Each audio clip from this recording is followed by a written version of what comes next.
With the way I was brought up and the way I think, I knew I had to be a chiropractor. People needed people, and especially women love to get together and talk to other women. So that was one reason I started it. I started it because it is an easy way to get to know people in the community and promote my practice. January of 22 was my first 100-person event. In about 6 months, it took me to get to 100 people. I was going to grow and build and make it bigger. What I found out was, in the grand scheme of numbers, I wasn't a small practice. So I was surprised because in my head, I know I can do more. And money is not a huge motivator for me. Time, freedom, and travel are. Welcome to the Chiropractic Authority Podcast. Now, if you've been here for a while, you might be thinking, oh, wait, wasn't this called None of Your Business with Robert DeLude, the podcast dude? Yes. Yep. Same feed, same voice, same mission at the core.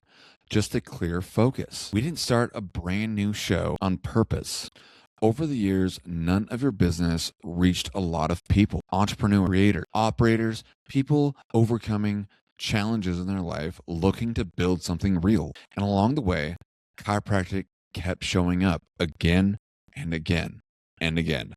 Not as a trend, but it literally changed my life. Chiropractic is one of the most understood, undercommunicated, life-changing professions out there. So instead of walking away from the audience that already trusted the show, we decided to evolve it. This podcast is now primarily for chiropractors, especially those who believe chiropractic is bigger than pain relief, bigger than crack videos, bigger than $29 specials. Chiropractors who see this work as a calling, a philosophy, and a responsibility. But here's the bigger play. A good portion of you listening right now aren't chiropractors. And that's intentional because the more people actually understand what chiropractic is, what it stands for, and what it can do, the bigger impact it becomes. So whether you're a chiropractor looking to lead, communicate, and build real authority, or someone who's followed this podcast from the very beginning and is curious to finally understand chiropractic beyond the surface, you're in the right place. This is the Chiropractic Authority Podcast. Let's get into it. All right. So you are a third-generation chiropractor, but you're the 12th chiropractor in your family? Correct. I always said 13, but then I'm like, wait, I'm only 12. I'm the 12th. I'm also the last one so far. You're the last one so far. Why? Like, do your kids not want to be a chiropractor? No, I'm talking about my extended family, right? So being third generation, my mom has a bunch of cousins. So there's two of my mom's uncles. So two of my great uncles were chiropractors. That's the first generation. Then my mom. And then, so there's 3. So 8 of her cousins are chiropractors. And then I'm the only third generation. I'm the only Oh, wow. out of all the 8 cousins. What did they get into? I don't know. My mom has a really big family, but I don't know why there's no more chiropractors. Huh. Did you always want to be a chiropractor growing up? I just was working on making a post about that. So I'm going to say kind of. Kind of, because you wanted to be a vet at one point, didn't you? Yes. So no teenage girl grows up saying, I'm going to be my mom. Well, no teenage girl like me because I was a little bit rebellious. But I probably didn't want to admit that I was going to be my mom.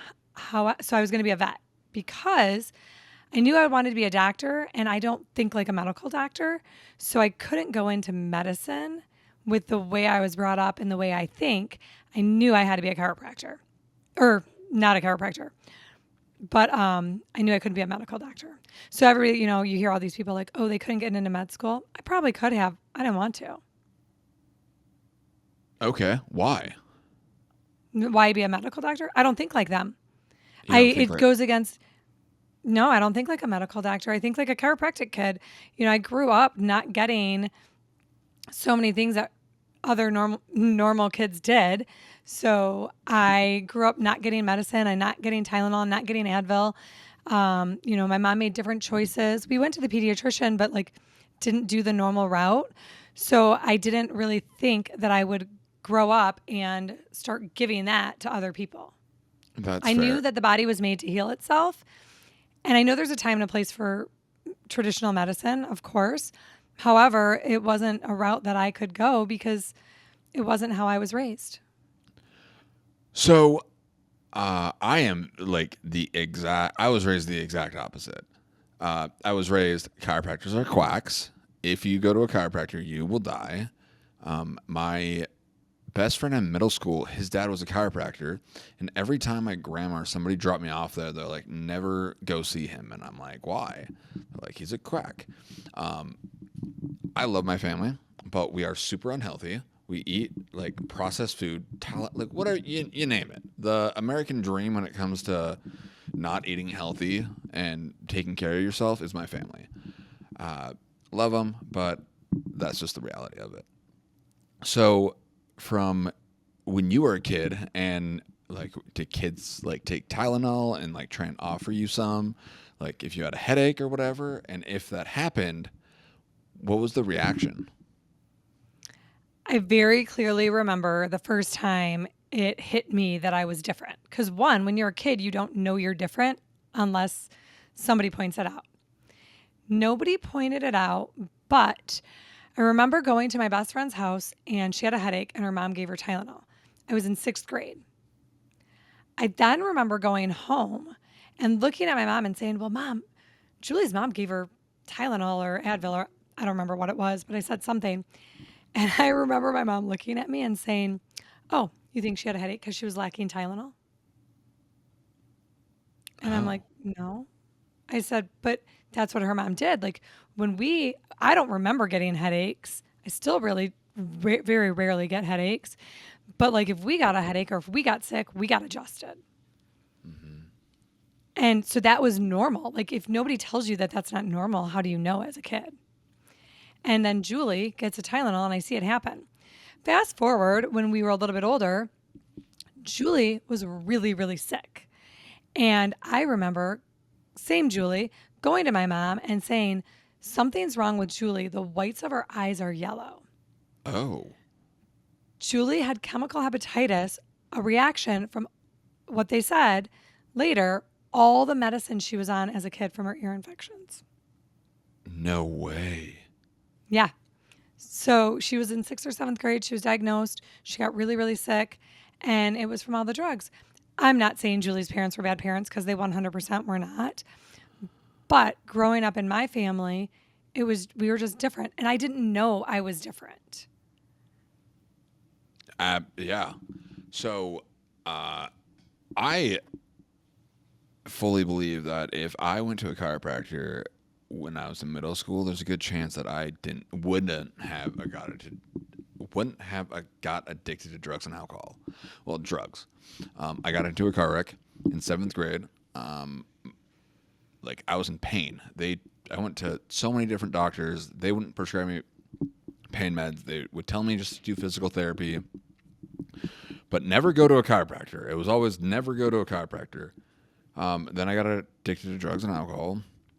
The first time I got adjusted, the pain 14 years that was basically running my life was gone in 30 seconds. And my family, I love them, but we come up background like take a pill, do this, do that. It's just very, very different. Um, I so don't think that's different. I think that's probably more the norm in our world. It's different than the absolutely, world you're living in now because of the people you surround yourself with. exactly. Yes, that's what I meant. Very different now. Now when I tell my family like you should go to a chiropractor, they all look at me like I'm crazy. It's like, well, all right, you can keep doing that, but Don't you so think though that's what our medical society has done to us? They have such a stronghold and they've completely, I don't want to say brainwashed because I don't really think that it was a malicious intent, but they've got us so trained to think the way that we do. I think about, I told you the story about my girlfriend when she had it. Fast forward to being a mom, my daughter being at dance, and her dance teacher offering her Tylenol or Advil or Motrin. And I called her teacher. I was like, you don't offer my kid drugs. I don't care if it's street drugs or any drugs. So when my kid comes home and she's like, well, Miss So-and-so told me to take this. I was like, no, we don't do that. We're going to fix the problem. I love that. I love that you're like, no, this is what we're doing. Screw you. That's awesome. So you built a pretty successful practice. Would you agree with that? I mean, I think yes. I think that I'm pretty competitive with myself. I think I can always do better. But sure. Okay, To yes. Smo standards. I was gonna say when I said that, the look on your face was like, no, but I was like, oh, all right, maybe I shouldn't go in this question, but here we are. Let's talk about the night that changed everything for you. COVID, isolated moms, and everyone was losing their minds, and you wanted to throw a party. Walk us through the first time you started Social Oak. My very first. So technically, it wasn't Social Oak, but it was a party. I'm in Michigan, where we were restricted for a lot longer than other people, and I'm a wellness family practice. I see very, if any auto, any PI. I'm mostly wellness, kids, moms, dads, grandmas, grandpas, and my moms were losing their minds because we were in Michigan and we were still in lockdown. It was June of 21, where if you were inside, you still had to wear a mask. And I noticed the devise. People that were, when we were starting to be allowed to hang out with other people, the people that wanted to and didn't want to. And so I said, I'm going to have a party. And I did it at my office. And I had 30 women in there. And some were patients, some were friends. It was just people who were ready to leave their homes and we're a community. I think humans need humans, right? We're pack animals, herd animals, as weird as that sounds to say. And so I had an event. And that was June of 21. And I haven't stopped having an event every single month. Okay, and what, like 50 to 200 women show up every month? 50 to 200 women show up every month. I giggle when it's only women and people ask me why. I have a lot of people that think I'm like this feminist, like girl power, and it's kind of not really me. No, that's not you Girl at power all. for sure. No, I don't think I've been oppressed because I'm a woman. But I hear that from people, and I get memes. I just had somebody send me something the other day, and I was like, that's not really why I started it. But I forget where I was going with this. Oh, I started it because as a doctor, I think anybody in any medical profession, typically the women make healthcare decisions in the family. Yeah. So I will joke if I have a man in my office, typically his wife made the appointment. And I've always walked in the room and said, I'm pretty casual in my office. I will say, did you make the appointment because it was affecting your golf game?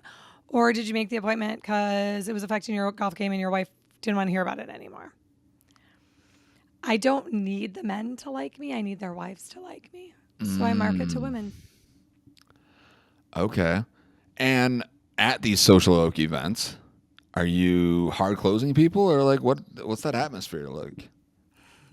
So 4 years later, as we've grown and no longer fit in my office with 200 women because of what we're doing, I go by Dr. Rhonda in my community. I didn't start it. Somebody else did.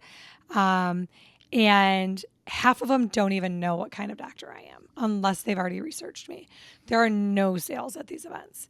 It is a very much get to know me as a person and not as a chiropractor. As you said, so many people are trained to not go to me, not like me, think I'm a quack, think I'm crazy. So this is a way for them to get to know me as another person in the community who throws a pretty awesome party every month with 4 other women, or a mom in the community, or just a business owner in the community. Half of them don't even know what kind of chiropractor I am by the end of the thing unless they've asked me. What is there when people like, oh, that's Dr. Rhonda. Sorry, not Dr. Ron. It's okay. uh, do most people think that you are a medical doctor? I don't know. You'd have to ask them. I don't ask. You don't ask. I don't know that answer. I don't know if they think I'm a medical doctor. I don't know. They could think I'm a veterinarian, a chiropractor. I think at this point within our community, um, as weird as it sounds, I think most people have heard of me and probably know because I do so many things outside of my practice. But I don't know what people think I am. That's fair. I I think they just like know that I have events. that's fair. I was just wondering if like, oh, I thought you were like a dentist or like overall, but you have no idea. Nobody's ever really said. So I Oh, don't know what other people think I am. that's fair. That's Yeah. fair. So obviously these social oak events are going pretty successful. How many social oaks are across the country? As far as active, I don't know. At one point, there were 26. But you don't know if they're So active. Okay. I don't know if they're all active. Some are more active than others. I know Social Oak Buffalo is still going. Shelby Township. I know quite a few are still going. It's work. It's work to have a party every month. It's work to get people together. It's work to figure out what you're going to do, where you're going to do it, how you're going to get them there. So it is work. I don't look at it as work anymore because again, I've collaborated with 4 other amazing women business owners. And for us, it's a well oiled machine and it just happens. I am still not necessarily growing Social Oak, but definitely growing other business owners and helping them create their own event, whether they call it Social Oak or whatever they want to call it. I just had somebody in a chiropractic women's group ask, has anybody done a women's group of some sort? And I was tagged multiple times in it to explain. And other people have done it too. I don't think I've invented the wheel, right? I was coached to do it. Yeah. I took my coaching and made it my own event and how I wanted it, but clearly this wasn't my idea. I think people are doing this all the time, but yeah, I enjoy it. I'm a people person. I definitely am more of an extrovert than an introvert. And at the time of my life, I mean, yes, I built it for my practice, but and I'm way more open about it now. I used to never talk about it. It was a time that I was preparing to leave my husband and get a divorce. And I created a group of women that didn't know they were supporting me through that. Oh. So you created a community that you needed, but it also has turned into something where people need it. Right. But again, I think that's where it's full circle, right? It was after COVID. So we found out that like people needed people, and especially women love to get together and talk to other women. So that was one reason I started it. I started it because it is an easy way to get to know people in the community and not promote my practice, but promote my practice. And I started it because my personal life and what was happening there. So when people ask me why I started Social Oak, there's so many layers and reasons. What it turned into was beyond my dreams. Did you so when you first started it, it wasn't intending to grow your practice. Oh, 100% it was intended to grow my practice. Okay. So for that, if somebody wanted to start a social oak or do something like it, what are 3 to 5 non-negotiables someone needs to do to successfully launch an event? To launch the event or to keep it sustainable? Different question. Ooh, let's So, do okay, keep let's it go with sustainable. sustainable. Yeah, I like that better. I would say keep it sustainable. So, because to launch an event, I mean, that's party planning and that's totally different.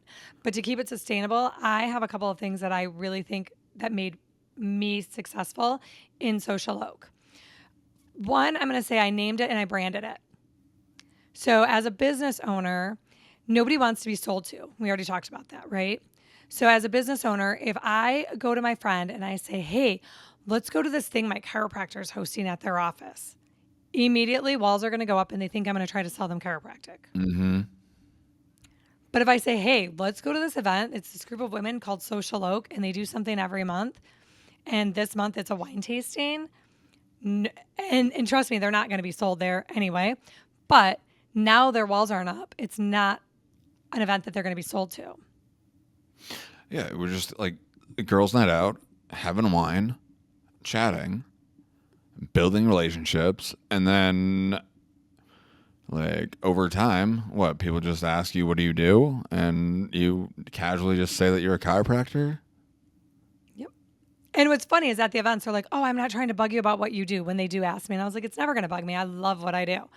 But as far as sustainability, I would say brand it, name it, and make it something that people can invite their friends to that makes sense.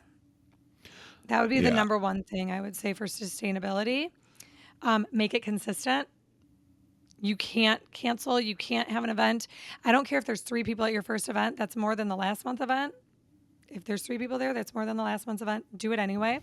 But keep it consistent. The one thing that I don't like to do, and this would be my third thing, don't make it the same thing every month.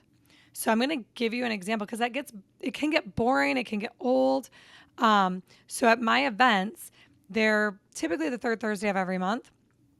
Sometimes that'll change with holidays and travel time, but we do something different. So, for instance, last week we did 80s music bingo, huge event. Everybody loves bingo, I found out. We did bingo in February too, so that's why we redid it. But we typically don't repeat events because what if you don't love bingo and then you don't, so you can skip that month. And then the next month, we're in a couple weeks, we're doing porch pots where you make the pretty like trees and ornaments and you put them out on your porch. Oh, that's So we have cool. a nursery coming and doing porch pots. So I'm going to appeal to a whole different slew of people. So if you don't like the one month, you could like the next month. At this point in my group, because it's been so consistent, a lot of the people don't really care what we're doing. They really come for the community and to get out of the house. That's fair. Have you ever like repeated the same theme since you've been doing it for so long?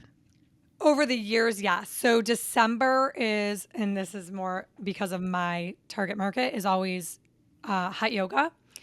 And it's a free event. It will sell out in probably less than 30 minutes because it only fits 50 people. And with hot yoga, I always joke in December, my clientele, like, we don't want another party to get ready for. Like, this is something you can show up in your yoga pants. You can be comfortable and casual, have a night out with the girls. And it's not another like event that you have to come home from work, get the kids fed to bed, washed up, whatever, and get ready and look cute. So we always do hot yoga in December. We do January is always salad in a jar. So we do repeat events. But if an event tanks, then I'm not going to repeat it. But we haven't really had anything since we've gotten our groove. Everything's been pretty successful, and we know what our people like. Okay. So, how quick did it? Like you said, it'd sell out in 30 minutes. Like, when did that start happening? So we started in January of 21. I started by myself. I brought in my gang of 5 and the other amazing business owners that do this with me, probably within 6 months. And I want to, so June, so I probably brought them in sooner than that because January of 22 was my first 100-person event. Damn. So in about 6 months, it took me to get to 100 people, but I couldn't get to 100 people without 4 other business owners that were inviting their people too. Yeah. You said something about a gang of 5. For the people who don't know what that is, what is that? That is 5 business owners that have the same ideal client, target market, and aren't necessarily referral sources. So what I would say is it's not necessarily like, so as a chiropractor and seeing families, people would think I'm going to partner with a massage therapist and a doula and a midwife. And I do, I have great connections in that world too. But these are people who aren't necessarily in what you would consider my normal bubble, but service my ideal client as well. how long ago did you start implementing that? Implementing the gang and bringing my other girls in. Just having a gang of 5 in general. I was pretty calculated again. My coaches told me what to do. And so in doing so, when I started my first event alone, I was already building the relationships with these other business owners to bring them in. The best part, I loved this actually. I was building those relationships. I invited quite a few of them to my first event, and they came and they brought people, which showed me that they already knew what I was doing without knowing what I was doing. And I remember sitting around my kitchen table, and one of them looked at me and said, "Well, what if we join your events?" And I was like, "Oh, girl, that's been my plan this whole time." But I picked the right people. Yeah. I like that. So, yeah, bringing the right people in. I think in any business, whether you have a gang of 5 or not, I truly believe who you surround yourself with is going to help or hurt your business. Mm-hmm. So if maybe a new young woman chiropractor, maybe just graduated, is in a new city, and wanted to get plugged in to women like yourself, what do you think? Do you have any tips for that person? Go to all the things. All the things. So I did. I went to all of the events. So I went to, and I mean, you and I have talked about this off of this podcast, right? And I know in your community it's not as easy, but go to the networking events, go to the BNIs, go to the LBNs, go to the chambers, find your people. And if you can't find them there, start knocking on doors and walking in and having conversations outside of there, right? Just because maybe they aren't going there either because it wasn't their jam as well. Mm-hmm. I'm pretty fortunate in my community. We have a good chamber and a good community. I also grew up here. So I always think that I would love the opportunity to like drop myself in somewhere new and do it all again and see how it works. Like I said, I'm very extroverted. You definitely have to get outside of your comfort zone. I'm not somebody who would want to be on a camera. I'm not somebody who would want to be on a podcast with a microphone. And now this is in my home and I do it all the time. So, when your son goes off to college, are you going to sell everything and go pick a random town and see if you can do it all over again? No, I said I like the idea. I'm not going to do it. I'm in a good spot. I didn't think. No. And then just I'm in a vlog the good spot. entire I time. like where I am. No, That's fair. I think I wouldn't be as afraid to do it.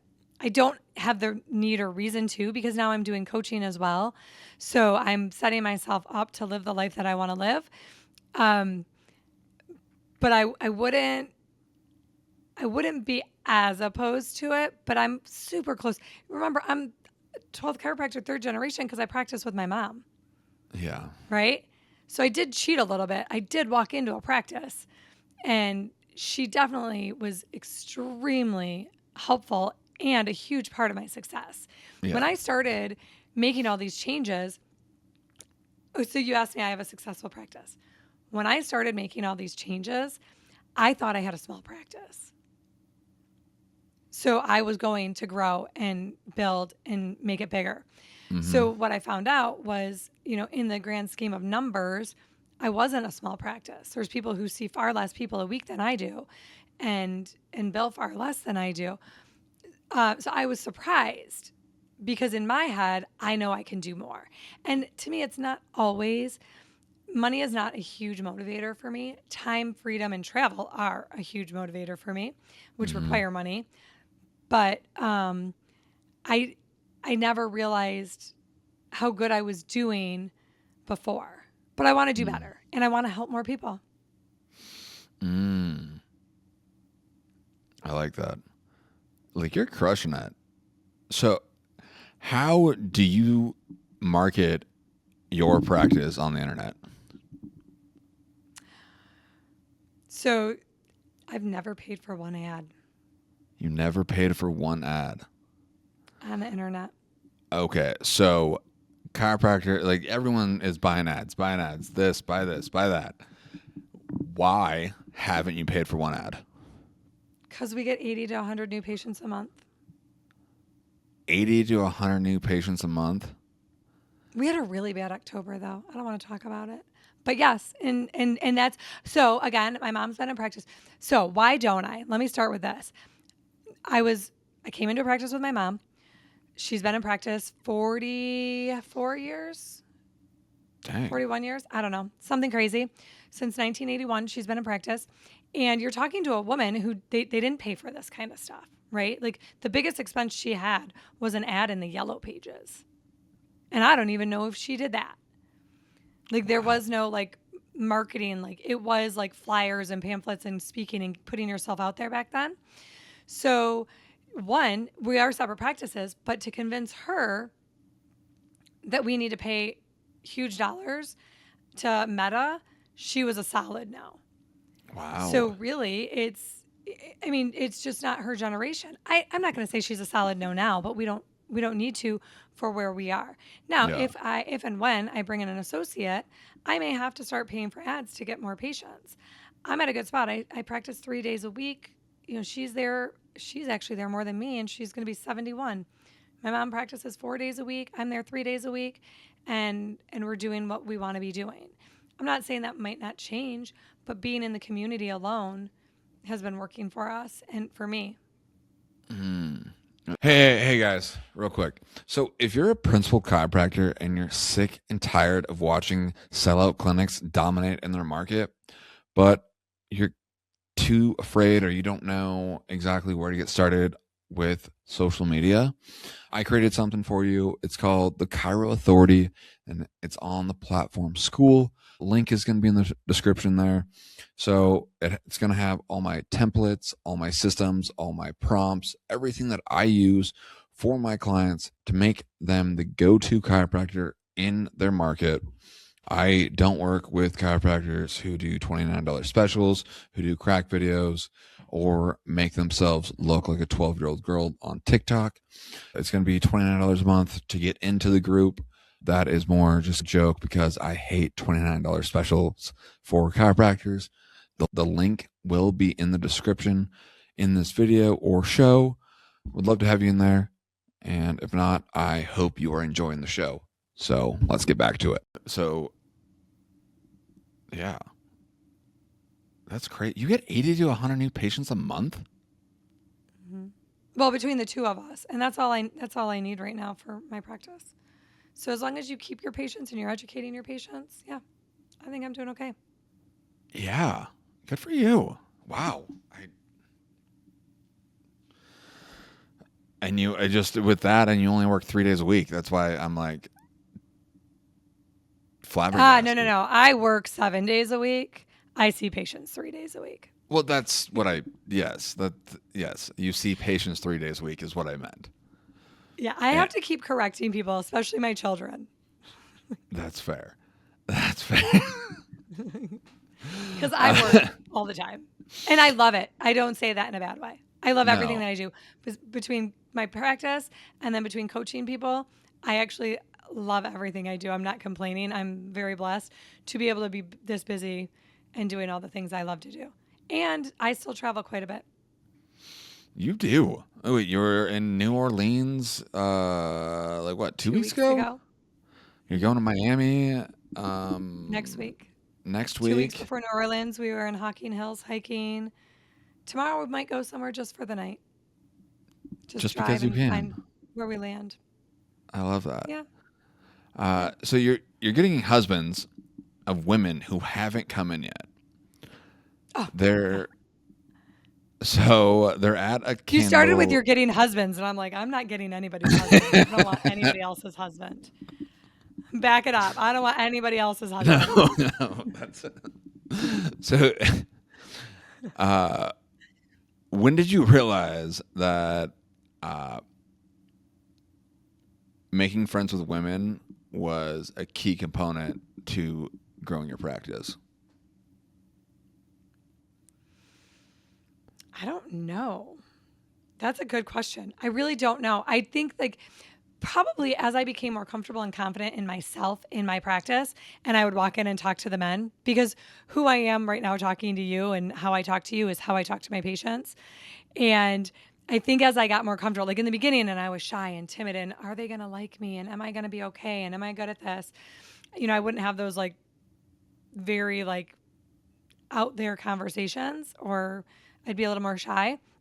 So as they started coming in and I realized, or I would start to ask them, how did you find me? How did you hear about me? It's on my intake, but I love to have that conversation with the patient, because if it's a referral, I want to make sure that I'm acknowledging the person that trusted me to send them to me. And if it was men, what I found was it was always their wife. And sometimes I didn't see their wife. Like their wife wasn't a patient, they just knew me. So I think that's when I started to realize it. And I think too, like I could start a group and a monthly thing with men and women, but where I was at my life and about to have a divorce, I think it made more sense. I surrounded myself with women. So I don't think that I couldn't surround myself with men, but I did prefer. I mean, if you look at like, even me from seminars and going on weekends, like I can be one of the guys and hang out. I'm not easily Yes. offended. No, you're not. No, you're not. But Yeah. you found a sweet spot with women, and it's a girls' night out. Girls' night So, out. I say it's book club without the homework. book club without the homework. I love that. Yeah, Uh, the other good thing, back to sustainability, yeah, book club without the homework. I can't invite my girlfriend the day of to come to book club because she's going to feel out of place because she didn't read the book. yeah, You can show no. up the day of without reading the book to any of my events. So, I I finally found a group of men who have a book club mastermind every Thursday morning now. Uh, You and found your people? yeah, finally, like a group, Yeah. a very small. It's nice. Like, holy crap. And most of them are not from Montana too. So That goes against everything you love in life. I know but they're like, yeah. And I'm just like, whatever. It's fine. It's better than not. But anyways, the first time I went, it was like they were on the book Dan Martell, Buy Back Your Time. I was like, well, I've read that like three, 4 times. So that, like, I didn't feel uncomfortable because I knew the book. But if I didn't know the book and showing up for the first time, I would have been like, I have no idea what we're talking about. Right. Uh, And that's so just human nature, where you could still go to a book club and enjoy the conversation, yeah, yeah, right? uh, absolutely. So do you still I like that you carry? found your people. Oh my gosh, yeah. I wasn't gonna go to this thing, um, but my buddy was speaking at it, and I was like, I've been here before, and it's a bunch of motherfuckers that I don't like, but I'll go. So I went and met the guy, and we ended up chatting, and I'm like, oh, you're not a. I like you. How long have you been going to it? 2 months now. And it's weekly? Yeah. Wow. What have you gotten out of it? Uh, nothing really. It's just nice to have conversations with people. So I guess connection and community. That's huge. Yeah. Yeah. That's not So nothing. yeah, I Yeah. huge. So what I was looking for, because I'm like, I fucking hate living in this town. I fucking hate it Yeah, so you much. felt like an outsider in your own town. Yeah. Yeah. And I still like, yeah, I still do, not even, or like, besides every other day of the week. But it's nice going into my hometown and having a book club, and like people are reading the books that I have read or want to read or whatever. I'm like, yeah, this is nice. I walked in the guy's office, and he had like a bookshelf of almost every book that I have read, and ask other people. They're like, we have no idea who that author is. Hmm. Yeah. Um. But so let's talk about money mindset and business growth. So, do you still carry $152 in your purse at all times? How did you find this stuff? Did I tell you that in the past? Yeah, I do. Okay. Hey, $2 bill. How did you find this stuff? Like, I mean, I talked to you. We haven't talked in a bit, but I've told you some stuff apparently, or you're digging some crazy stuff up. I'm doing my Yeah, research. yeah.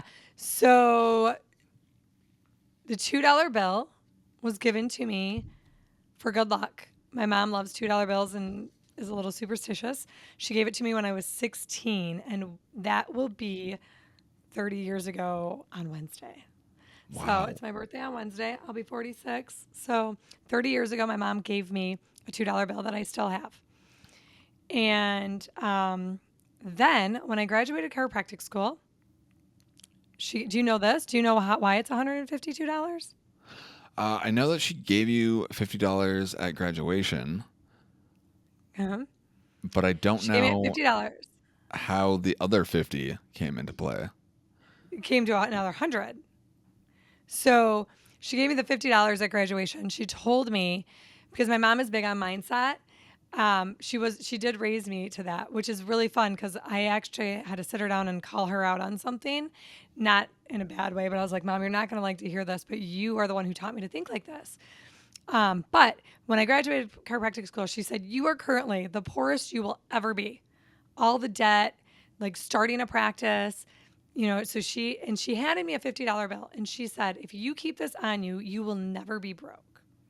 I don't even know if she knew I had the $2 bill on me. She said, if you keep this on you, you will never be broke. And if you keep it, I don't remember if it was 6 months or a year. I want to say it was 6 months. She said, if you don't spend this 50, and she writes on it so you know that it's that 50. She said, if you don't spend this 50, I'll double it in 6 months, we'll say. I said, okay. So 6 months after I graduated, I walked up to her and I said, I got my 50. Where's my 100? And she went to hand me the 100 and she went to grab the 50. I go, yeah, I'm going to keep them both. So I always have $152 in my purse to remind me that I am never going to be broke. How has that not shipped, how has that shaped your money mindset growing up? So I don't know that shaped my money mindset growing up. One of the things that I am now currently recognizing is I grew up in a family. My dad was an employee. And then when I was in probably junior high or high school, he started his own business. And my mom owned her own business. So I would say, as far as money mindset and mindset in general, so many people are taught to like punch the card, time in, time out. I didn't grow up in that mindset. I grew up knowing you could own your own business. So I would still go back to my money mindset and all of that to my parents, and not the $152, but more watching and knowing and growing up as a kid. Again, you don't know what you see and grow up with is your normal. In my head, everybody got adjusted when they got sick, and everybody's parents own their own business. Why would I think any differently as a kid? I didn't realize it. So in my head, you weren't told no to taking risks and doing something and starting your own. Okay. I think that's more important than my money mindset.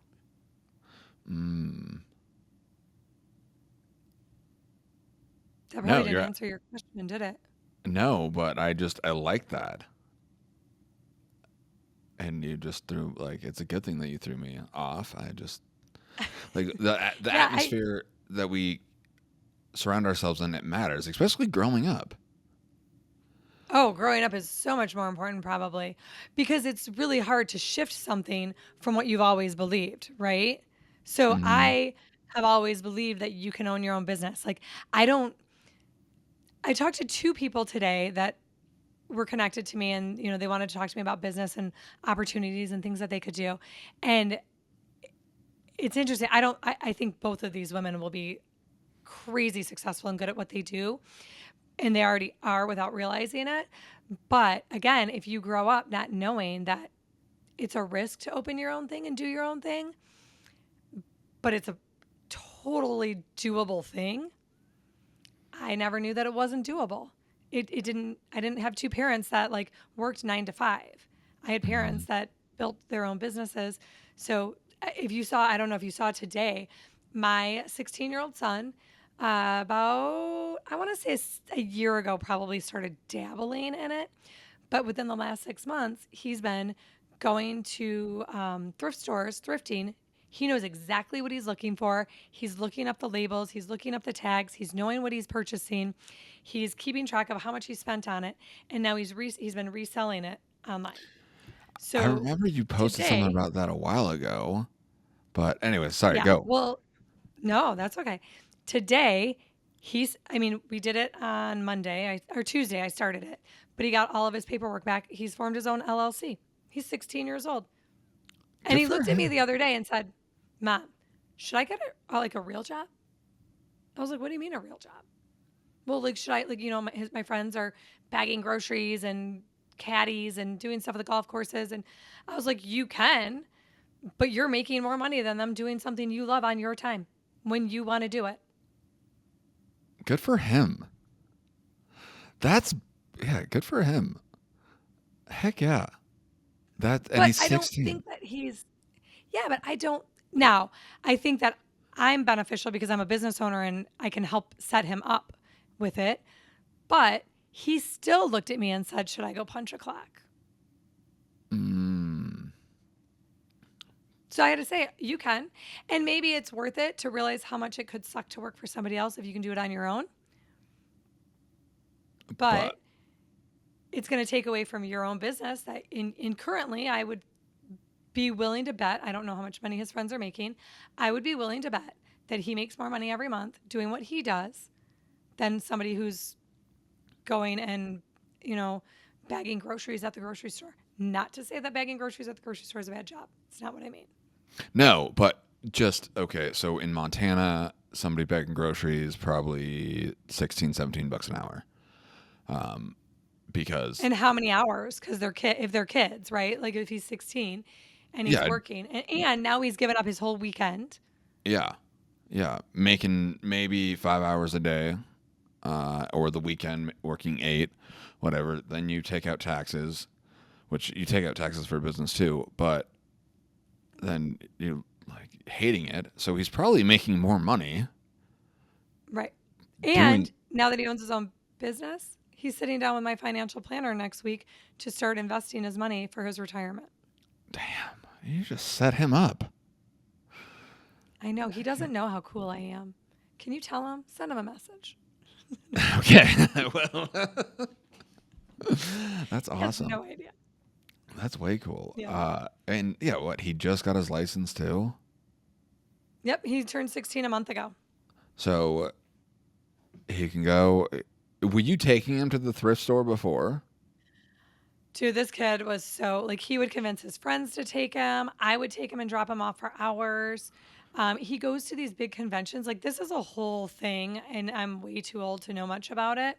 But they have huge like conventions on the weekend of all these people. He buys bales of clothes Oh, no online. way. He follows all these people on YouTube and I don't honestly, I don't know what apps, bad parenting. I don't know what apps or what he's watching them on. Could be TikTok.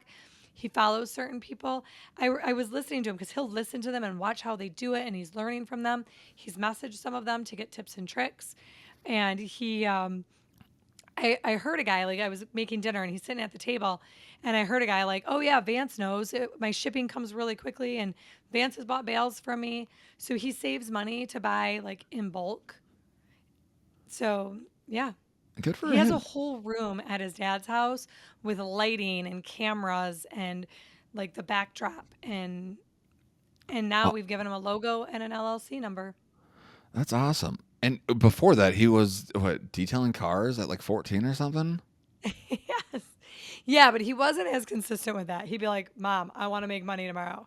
Can you put it on your Facebook?" And I would. And he But would hey, do he was like trying, scorecard. and now we found Yeah. something that he thrives in. So hell yeah, Yeah. Yeah. that's Yeah. This isn't so chiropractic, is it? Gosh, am I ruining your podcast? no. But you Let's are talk authority. chiropractic. You are an authority in the chiropractic field. So, um, Oh, thank you. and before I forget, where can people find you on all the socials and the internets? All the socials. I have so many of the socials. I would say just start with my personal one. My name right on the screen with dots in between Dr. Rhonda. Dr. and Rhonda. So Dr. Rhonda Vaughn on Instagram. And then all my things are on there. Linktree's on there. But that's a good place to start. Yeah, and if I remember, it will be in the show notes. I am Okay. going to emphasize if I remember because Not a problem. I think if people want to find me, they'll find me. yeah, it's not that hard. You literally just Google you, and it's pretty. I'm She's all in over the Michigan, place. Detroit area. Fun fact though, first chiropractic adjustment in my family, and the reason we're chiropractors happened in Montana. That's funny. Really? I told you that, right? I no, you didn't tell me that, but you knew like you had family at a ranch over in Missoula or something. Hmm. Um, yeah. Something you couldn't find on the interwebs about me. My great uncle was epileptic, and as a child, this is probably in the 1800s. I mean, I don't really know the timeline, like early 1900s. Yeah. But he, as a child, was epileptic, and his mom took him to the crazy chiropractor and to help him, and that's what helped him, and that's why he was a chiropractor, and that's how it started in my family Wow. in Montana. That's crazy. Hmm. For the people who don't know, I'm currently in Montana. Don't Yeah. come here. It sucks. No, it's so pretty. I love Montana. My family still owns my extended family still owns the Dude Ranch in Montana. It's on my list to get to sooner than later now. Well, let me know when you are coming. Will do. I'm not hunting though. I can't hunt. I'm not anti-hunting. I'm just not good at it, patient enough, or quiet enough. I'm not. I don't do anything in Montana. I don't hunt. I don't fish. I don't ski. I don't hike. I don't bike. I don't whatever. You don't So do any of the things. I don't do. I yeah. You do all the things. I don't do any of the things. I do have So that tattooed on my arm. Do all the things. yes. In Latin, it doesn't say do all the things. It's much prettier. I used to have my ex fiance's birth Korean name tattooed on my chest, and then Used to. well, I got it covered up Okay. because we're no longer together. Which I don't even know why I brought that up. Yeah, moving Because on. we shifted to tattoos. Yeah. So you used to be shy. When did you becoming Yeah. shy turn into owning the room? Do I own the? I don't think I own the room. So growing up, my sister will tell you, I have a little sister. I'm the oldest of two. We're very, very close. My whole family is very close. But my sister will tell you, she would meet the friends and she'd say I'd steal them. I mean, she said this my whole life. So I used to be the shy one, and we moved into a new neighborhood, and Amy would go knock on the door, and literally she did this, and I would stand behind her. She'd knock on the door and say, "Hi, my name's Amy. I moved into the neighborhood. Do you have any kids?" Yeah. And I would stand behind her, and then we would go camping in Montana or wherever, and she would do the same thing and meet all the friends, and I would meet them. I, however, if I went to a room, I use conferences and seminars as a better example. If I went to a conference, I would probably sit in the back of the room and not really engage with people.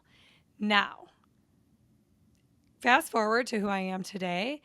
If I just have to meet one person. Just let me meet one person and then I'm golden.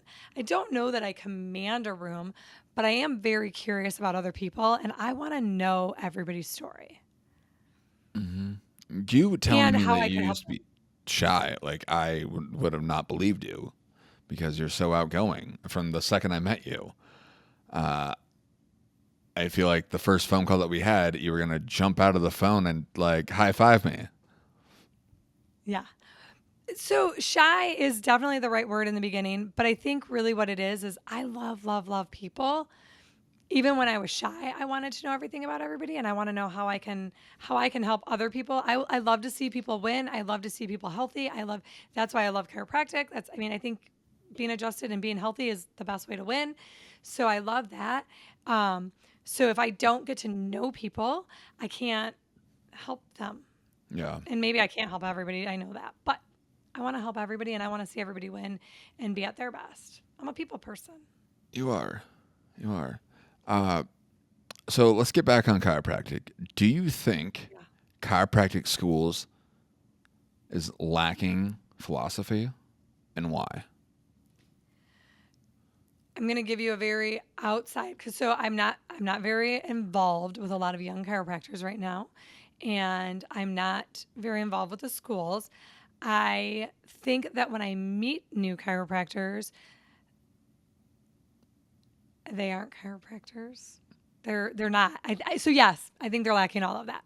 I think that they're not taught what we're taught. I think we live in such a litigious world that people are so afraid of being sued that they're training them to refer them out for everything. I think that's in any medical profession. How many of my patients are like, well, this doctor sent me to that doctor and that doctor sent me to that doctor, and nobody ever gets an answer anymore. Um, so I think that could just be our world as well. But I don't love seeing they're some of them are trying to make physical therapists. They're not adjusting. And I don't know why, but I think it's sad. What do you think? How can we collectively change that? Who's we? And then I can answer the question. I think as chiropractors, we need to get back to our roots and even some of the older ones, right? Um, I might ruffle feathers and piss some people off. I am very straight chiropractic. I do have a massage therapist in my office. We do have some modalities, but if you ask all of our patients, my mom uses more modalities than I do. And I think that we live in a world of people, humans in general, like more is always better. And chiropractic, to its core, is the adjustment, and that's simple in our world of fancy tools. Yeah. Hey, I'm not going to say simple in like a I hate to say simple because I don't want to underplay the adjustment, but the adjustment is the adjustment is the adjustment and all the other stuff is fluff for me. yeah. I'm not a doctor, obviously, but just thinking about it, like 100 years ago, when chiropractors were getting sent to prison because they were adjusting people, and then the prisoners and the guards would stand up in line. Anyways, 100 years ago, they didn't have a fucking gun or whatever the hell tool it was to do the adjustment. So for the nervous system, for something like just having a tool on nature and not nature, I just like it doesn't make sense to me. So to me, I'm not even anti the tools because I think that I'm not anti like I think you're talking like an impulse or an activator or something like that. That I'm not even I'm even actually more for that than I am all the other stuff like red light therapy, cold light laser, Oh, gotcha. Okay. TENS units, decompression. Now, I think all of those things work and I think there's a place. And you know what? I love the chiropractors that have them and really utilize them because that's not my thing. I'm more straight chiropractic, but it is really, that's really more where I'm going is all the extra modalities and the extra things that people can use. I'm not anti any of that stuff. So Gotcha. Okay. like I'm not I think all of that stuff is amazing and as a chiropractor I'd much rather do all that than inject it and take it out. But I think that that is one of the issues is not issues. There's a time and a place for everybody, but Yeah. I'm more straight chiropractic and I would love to get back to seeing more of that. Because it's hard Mm, for me to explain to a patient that the adjustment is what's helping, not necessarily putting a TENS unit on you after. Does a yeah. TENS unit after probably feel good? Yes. Do I have one in my office? I have three. Do I use them very often? Not really. If I do, it's typically on my mom's patients because they are using them. I'm not going to say never. I would never say never. I do use things like that and I do supplement with them, but I would rather people understand the adjustment. But in our world of more is better, something like the adjustment that doesn't take very long to the patient can feel like maybe I'm not giving them all that I Yeah. could. I like that. How long? But you've been doing this for 21 years now? Yeah, a week ago, a week to like 10 days ago, I've been in practice. I graduated 21 years ago, which makes me sound old. And You're I don't still think I'm old, but I'm not getting younger. no. What? You're celebrating your 32nd birthday next week, right? No, but we'll go with that. No, don't you remember? Were you not those one of the places that I met you? It's always my birthday. That's where I'm going to Miami next weekend, right? Mm-hmm. And when I was at that event and it was my birthday, I think I was 42 at that birthday. And I told everybody I was 52. I remember the Were story. you at that one? No, I wasn't, but So always go older because if you go older, they're like, wow, she looks really good. But if you tell people I'm 32, they're gonna be like, oh, what that bitch do wrong? yeah, that's fair. So I'd like to go older and tell people I'm going to be 56 on Wednesday. I'm not, but I But think I look okay for 56. you are looking great for 56. So, I'm not. uh, so you said that you don't have one miracle story. You have lots of little ones. Tell us about the toddler God, who what couldn't were go to you the watching bathroom. about me? Oh, well, that story's happened multiple times. The toddler or the newborn. I'll tell you the newborn who couldn't go to the bathroom. It was actually the girl who does my hair. That newborn that couldn't go to the bathroom graduates high school this year. Oh wow. And, yep, and still comes in to get adjusted. And the girl that does my hair, Jamie, was doing my hair and she was a new mom and she was freaking out. She's like, she hasn't pooped in days. And I said, well, I'm going back to the office. Bring her in. She's like, well, my mom has her. I think it was her mother-in-law. She said, my mother-in-law has her. And I was like, listen, all you need is the baby and an extra diaper because we're going to get that kid to go to the bathroom. And so the mother-in-law brought her in. I adjusted Finley and they didn't even get out the building and Finley blew out her diaper. I No mean, it was a way. disgusting mess. Oh yeah, it was gross. It was disgusting. So what's funny, and I don't remember if this was the same baby, but I had a lady that worked at my front desk who was very medical at the time, and we were in the midst of changing her mindset and how she thought about chiropractic, because I found out, and I didn't know this at the time, she started calling me the poop doctor, and I said, the what?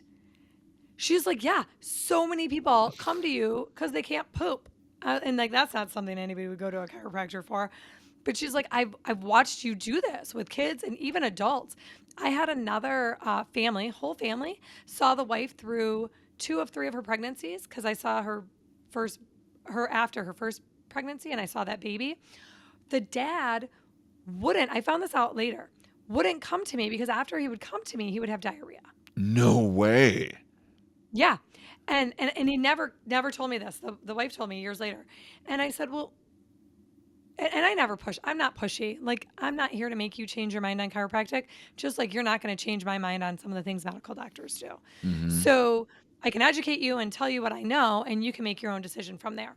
So when she told me that it was because he got diarrhea, I'm like, well, doesn't he think that there's a reason he's getting diarrhea after? Like, shouldn't we figure out what's going on with him? Like, maybe, like, does he not go to the bathroom regularly? So here we are talking about poop on a podcast and how it relates to chiropractic. But yeah, lots of little stories like that. Like I don't now, I think that's a miracle to that mom who was freaking out. Is that a miracle to somebody who's listening to our podcast? No, they probably think I'm crazy. And that's okay. But that's why I say I don't have one miracle story. I have all these life-changing events for other people that were miracles to them. Yeah, I love that. Like I said earlier, like I grew up in a household where if I was told if I went to a chiropractor, I would die. And I mean, I haven't killed anybody. yeah, so I went, and I went to a seminar, and in that seminar, the package deal was to, well, it was a workshop, whatever.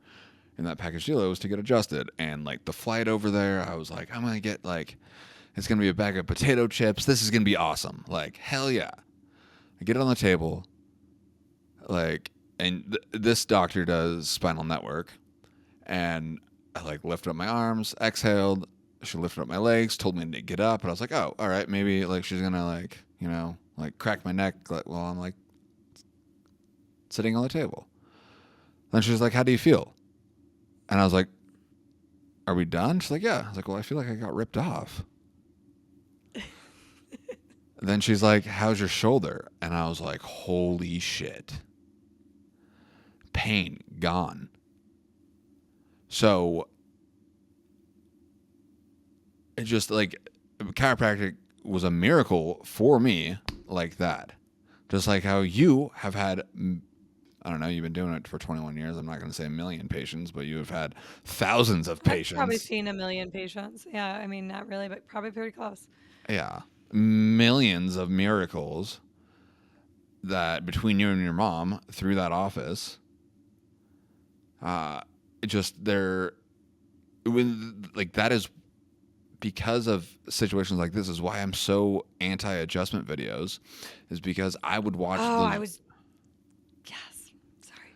No, because I would watch those, and I used to be like, oh, and like, yes, some people adjust and post it online correctly, yes, but there's also a lot of people adjusting and putting it online incorrectly. There's like these Chinese guys with mallets and cracking necks and whatever.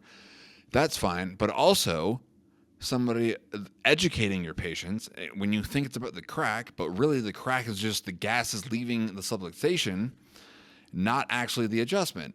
So, how to educate your patients correctly online where they're always on their phone is like just it makes common sense. Like, oh, my chiropractor's dog shit because he didn't crack me. Well, no, that's just the gas is leaving. And if you don't educate your patients the way the gas is leaving, then how are they going to know that that's a good adjustment or not? I love that you brought that up because as you were talking about it, that is, let's go back to like the chiropractic schools and how things are coming out different there.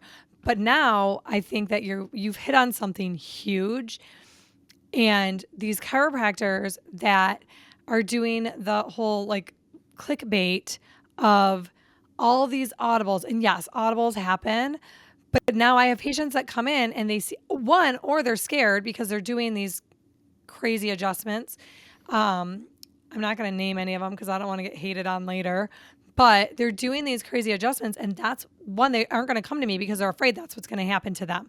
So, like, I have 50, I'm not going to say 50% of people, a certain number of people, they're like, do that to me, do that to me. I was like, I'm never doing that to you. And if somebody tries to do that to you, you should probably leave, in my opinion. And then also, them not coming to me because they think I might do that to them. So, especially as a, like, I see a lot of babies, and the biggest shift in my practice, and I was just talking about this, and this is also an interesting fact. In 21 years, in the last year, I am seeing parents bringing me their newborn babies, and the parents have never been my patient, and the parents have never seen me.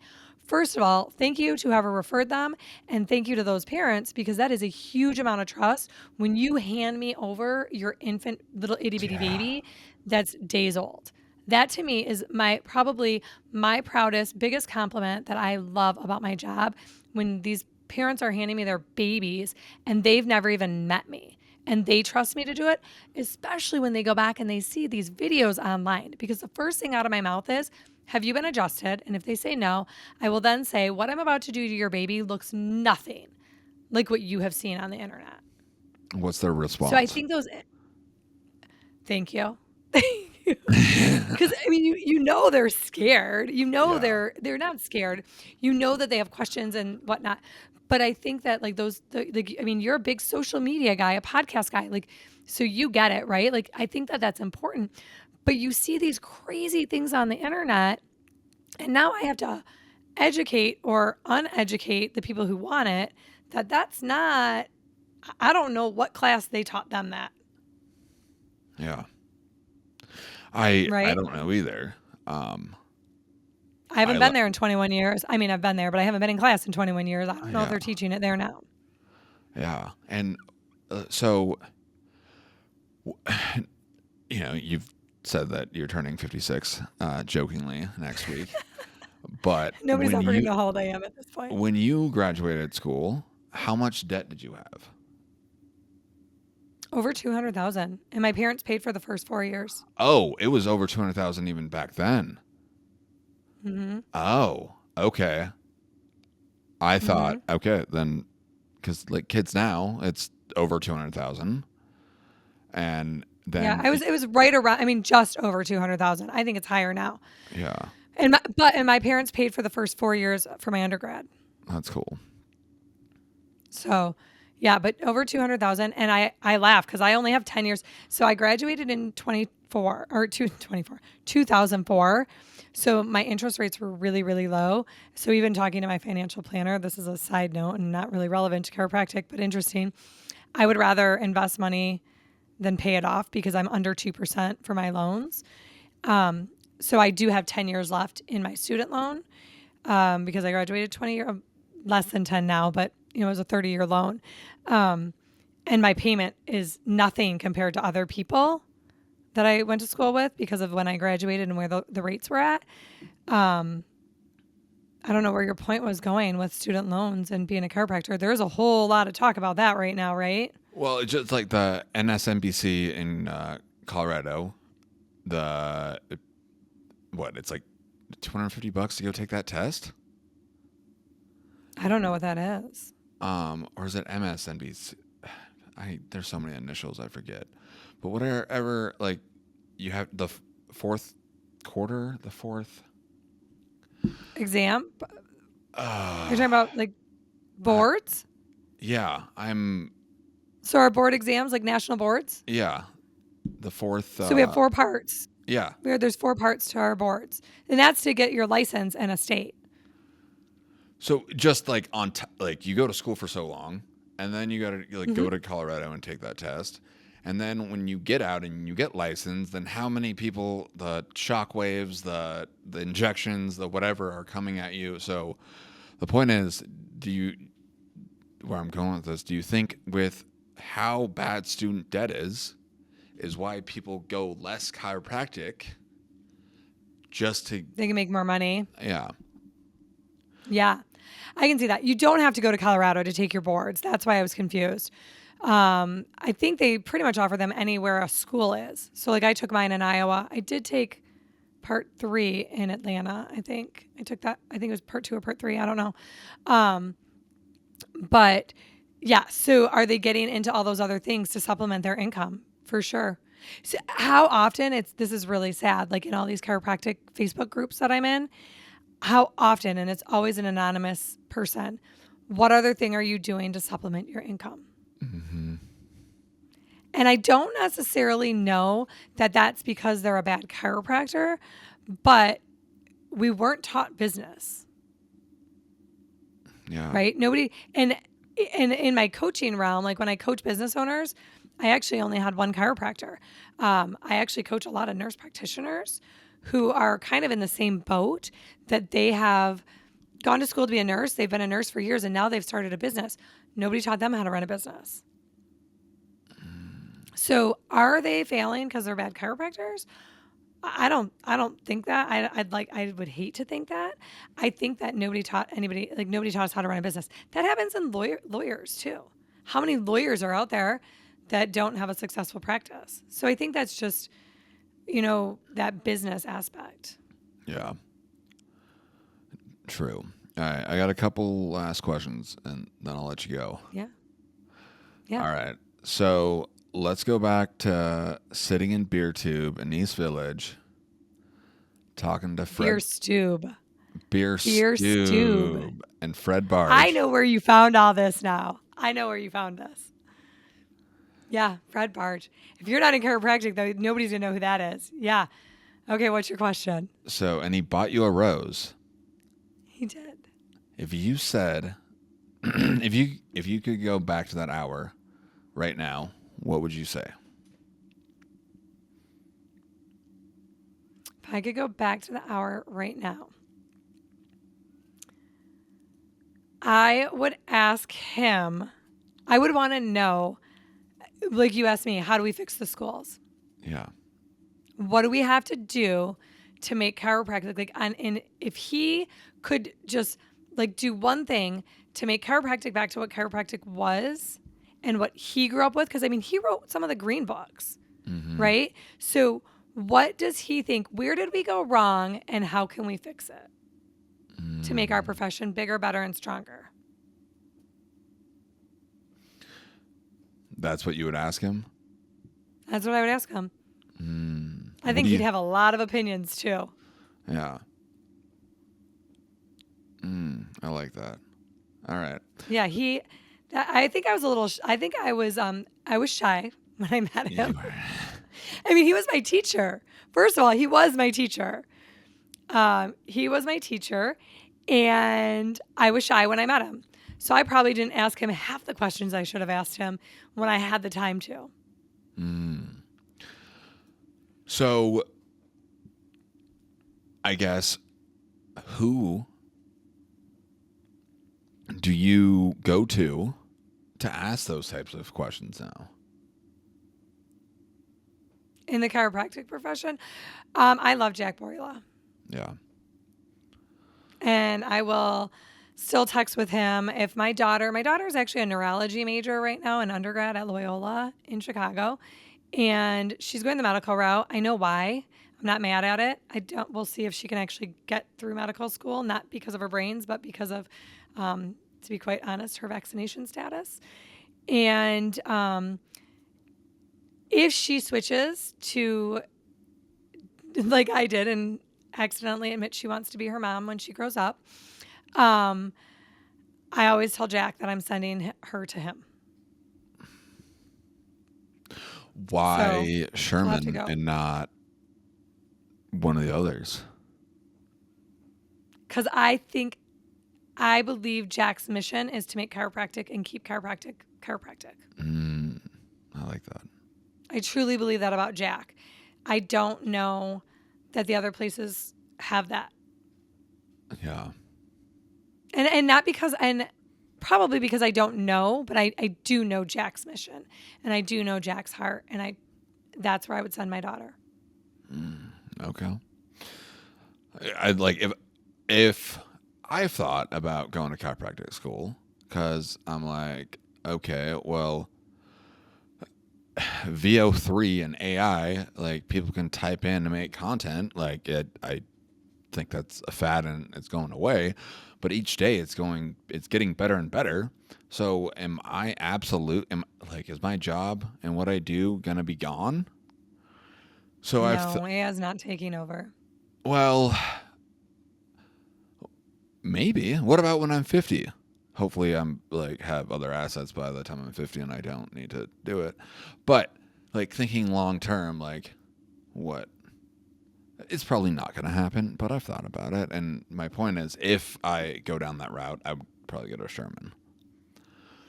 Why would you go to Sherman? Uh,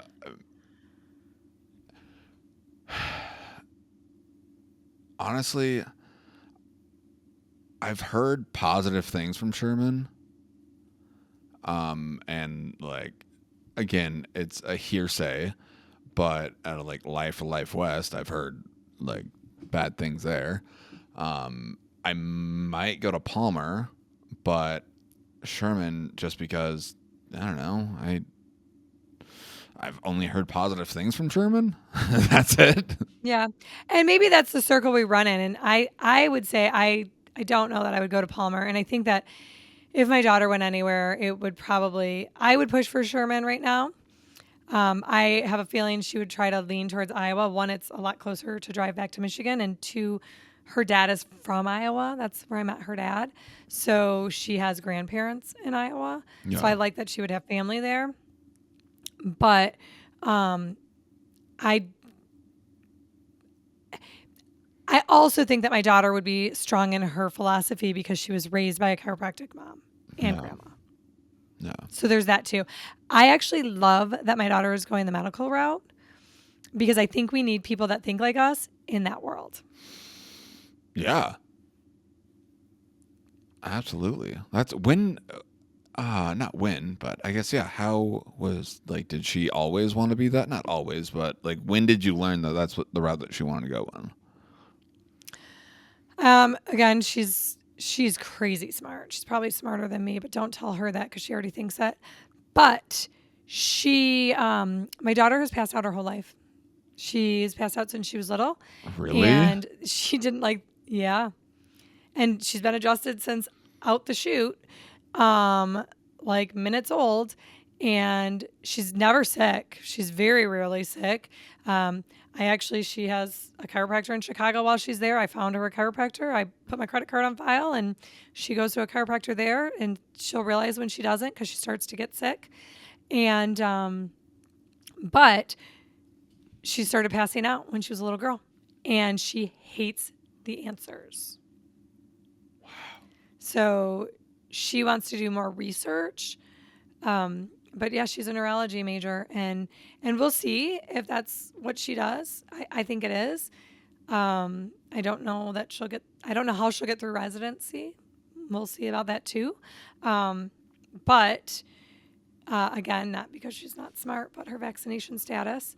Yeah. But if she switches gears and goes chiropractic, then I mean, she's got a good head on her shoulders, and I trust her. So we'll see. But I would push her to go to Sherman. So, you were on the board of choose your own vaccine or whatever in Michigan, right? I'm still on the board for Michigan for vaccine choice. Yeah. Oh, I didn't realize that was like still a thing because it's not fucking, yeah. Uh, Oh no, how's that? it's still a thing, and we're still working on it. Got it. I guess there's more than just that one vaccine, so that makes sense. Um, Yes. how has that helped your personal relationships and personal or and professional relationships? Professional relationships, it's helped a lot more. There's a couple things. I would not say necessarily that it's helped my personal relationships because, to be honest, in our world, even pre COVID, I was very, I don't put my politics on my social media. If you ask me in person, I'll tell you anything you want. I won't put it online. And I don't put my children or myself's vaccination status online. I don't, again, if you ask me in person, I will be honest with you. But I'm not vaccinated. I'll say it now. I'm not vaccinated for anything, and it affected me being able to hang out with one of my friends when I was a kid. So, and actually, that kid chose not to vaccinate her children, ironically, and we're still close. But I couldn't hang out with her for 2 weeks when I was a kid. So I never wanted my kids not allowed to do anything. So I didn't really talk about it personally. Professionally, because I go to the Michigan Association of Chiropractors as a board member of MVC, Michigan for Vaccine Choice, I get to meet so many people in the chiropractic profession in Michigan and get to talk to so many people. So I'm not going to say it's like helped my practice per se, but I think that it's helped who I get to meet, who I get to know, and I get to find a lot of good mentors, and if not mentors, even people in like the like on the Michigan Association of Chiropractors. Like I have good relationships with the people who work there, and they want to promote chiropractic. I So love I think that. it's helped me in that sense. It's also I guess, in the personal world when I was way more active in it and at a lot of the activities. I got to meet so many families and hear their stories and get to know a lot of people in the state of Michigan. And I've gotten to meet a lot of people in that movement, like Polly Tomey, like Del Bigtree. I've gotten to meet a lot of people that are McCullough, Dr. McCullough. I've had dinner with him multiple times on a personal level. I've got to pick him up from the airport. I can text him on his cell phone. So I got to meet a lot of really cool people. Tony Bark was another one. Just really, really cool people in that movement that I've gotten to meet and be around. And they are some of the smartest people out there that I never would have met without that group. I love that. I love that. Yeah. If I think I got almost every vaccine in the book when I was born, to be honest with you. And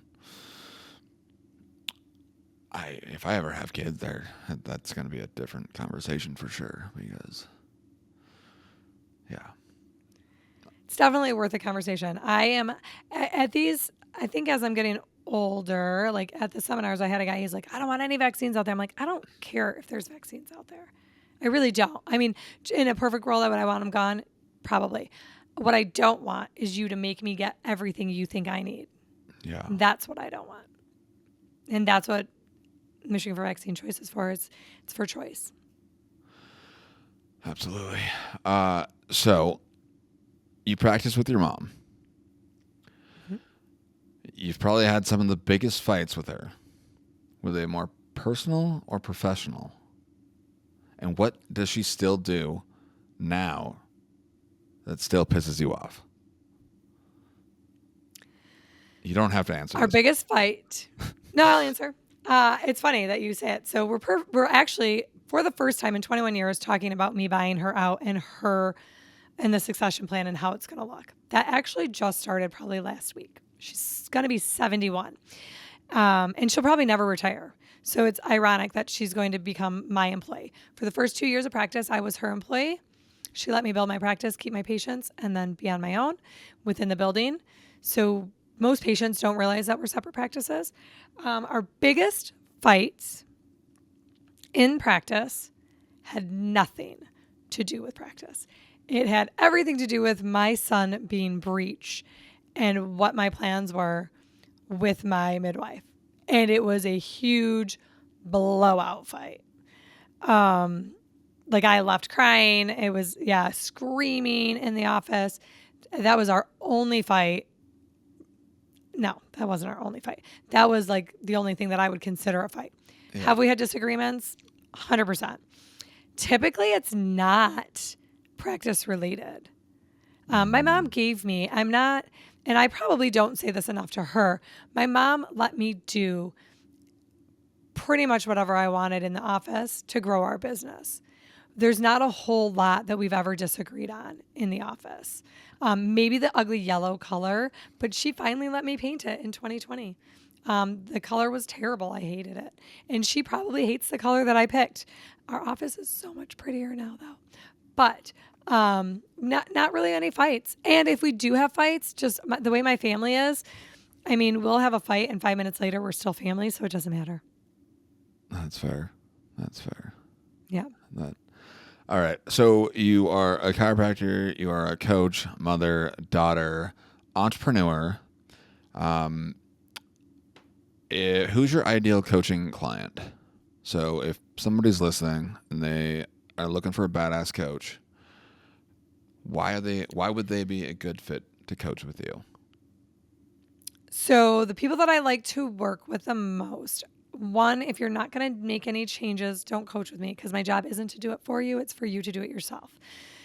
The people that I prefer to coach have probably already been in business. They're not necessarily just starting, but they're at that point of, I'm going to give you, lately I've been saying the nurse practitioners and PAs because what they're at is they're still working their 9 to 5 job and building their business, and they're on that cusp of their business taking off. So they're at that point of, okay, do I bite the bullet and go all in on me and quit this job?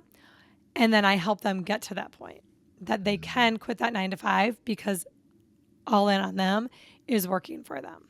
So taking them that next extra step. Again, it doesn't necessarily have to be, I say PA. So I guess it could be anybody who's working their 9 to 5 and then their side hustle is now starting to make waves and be able to take over that 9 to 5 and getting you over that point so you can leave that 9 to 5. And it's not necessarily any particular type of business, right?